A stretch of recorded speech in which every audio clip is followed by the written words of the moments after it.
what's up guys? It is Carly here once again bringing you day 24 of my 31 days of horror, and today I'm going to be talking about a movie known as Idle Hands from the year 1999. Once again, this is one that I watched with JP. I watched it along with Murder Party with him, and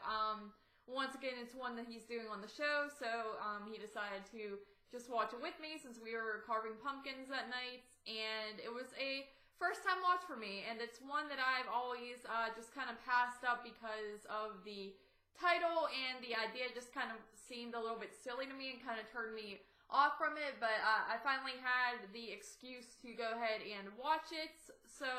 yeah, Idle Hands, if you don't know, the plot to this movie is you're kind of following this teenage boy. He's kind of like a slacker slash stoner kid in high school, and he has two friends. I forget the name of the friends, but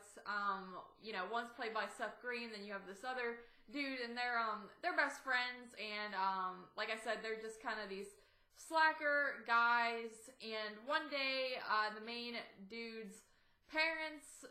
go missing, and he really doesn't even realize it for several days because he's kind of off his own world, but he ends up finding them dead, and he's like, oh my god, there must be a killer that got into my house and a killer on the loose. And then he finds out that his hand has been possessed by some sort of demonic force, and it is what's going around killing people. The hand is literally just moving on its own, and he has to like try to grab it and keep it from killing people, and it inevitably ends up killing his two best friends, but they come back to life as like these zombies, so this movie kind of counts as a zombie film in a way, and yeah, that's kind of the plot here, just him trying to get this hand situation under control. Like I said, I always thought this movie seemed pretty goofy, and that's kind of why I never watched it, because I wasn't sure if it would be something I would like, since I am very picky when it comes to silly, goofy, horror comedy films, but I had a blast with it. I thought it was a very fun movie, and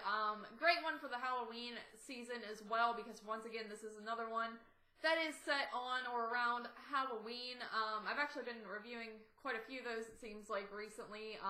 which is funny because that was kind of my theme for last year, and this year does not have a theme, but anyway,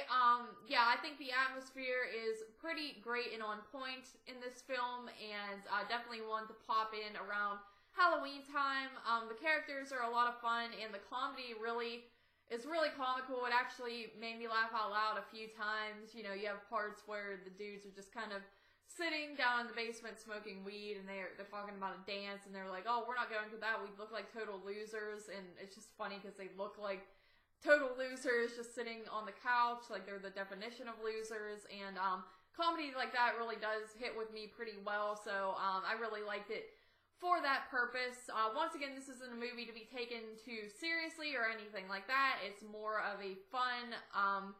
more comedy than horror, although I will say they do a good job with the effects in this movie as well. One of the friends, his head is like cut off, and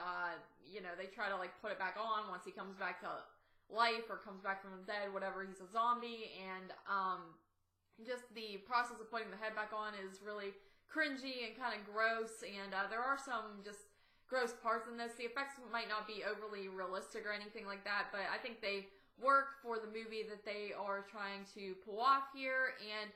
yeah, overall, I think it is a fun-filled movie. Definitely one that I probably will rewatch, especially around Halloween time in the future, and one that I am glad that I finally checked out, because I probably would have kept letting it slip through the cracks if it wasn't for JP. So, this movie I give a solid 8 out of 10. So yeah, thank you guys once again for joining me for day 24 of my 31 days of horror, and I will see you for day 25.